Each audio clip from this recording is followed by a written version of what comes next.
So today I'm going to be talking about why college athletes should be paid. Now, most of you probably are thinking, college athletes, they already get scholarships and all that, but for most of us, we don't get paid. We don't have time to do normal stuff where we get go get a job and pay for school or pay for food.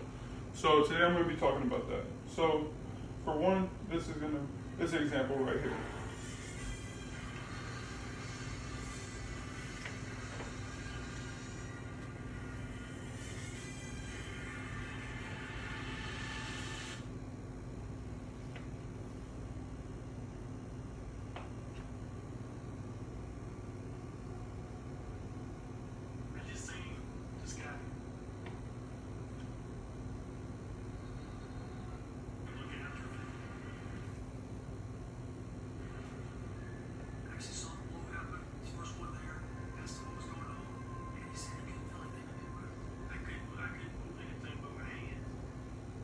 So the story behind him is that he was a scholarship kid and grew up in a rough area, and he was making it out of his town by playing college athletics, and he always wanted to play college football.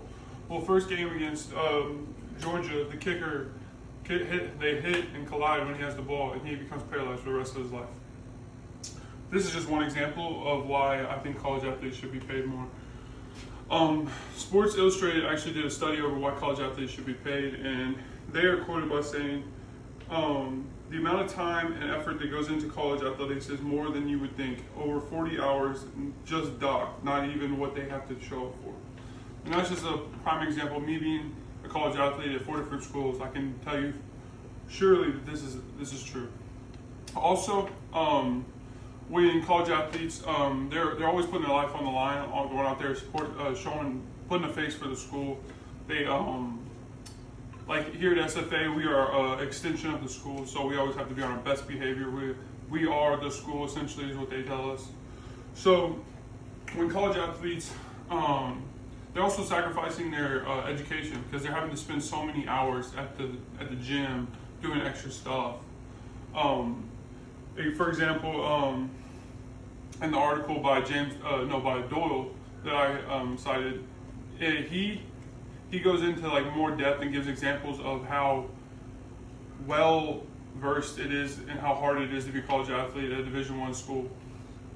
But moving into the second topic, the downfalls of not paying college athletes. There's been a lot of talk about college athletes going and playing overseas. I have a friend that did that where he went over and played overseas, and now he's back and he plays in the NBA. He didn't want to go to college and not get paid because he thought he wasn't getting compensated enough for all of his time and effort.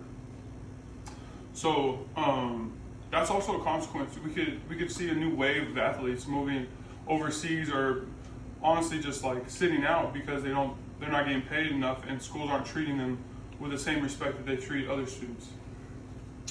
And also, walk-ons are a big thing. Walk-ons don't get paid anything. They pay to go to school, but they also have to make up all the schoolwork, and they have to spend 40 plus hours working out, doing their projected sport. But today I brought in a petition for all of us to sign, and it's to the university and to the National Association of College Athletics, and that's just saying that we're going to we stand up against the NCAA, and we're gonna want our athletes to be paid. So I'm passing it out right now, and and if you would please sign it and just put it in the bag. But yeah, I think that college athletics is, one, it's tough. Two, that you're not compensated enough for the hours and the hard work that you put in. And three, all around, the school just looks at you as a moneymaker. This year alone, Alabama football made $96 million, and they've only played 4 games. And that's just off of sales for their football team.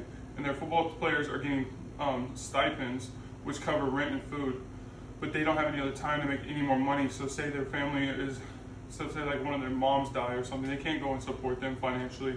They have no way of being able to get a job because their school doesn't allow them to go get a job. Because I'm on the football team here, and if I was to go get a job, my coach would not let me do that and play football if it had any time overlap. So I'll leave you with this. College athletics is a great thing. It's sought after, but it's definitely one of the best things, and I'm excited for the future.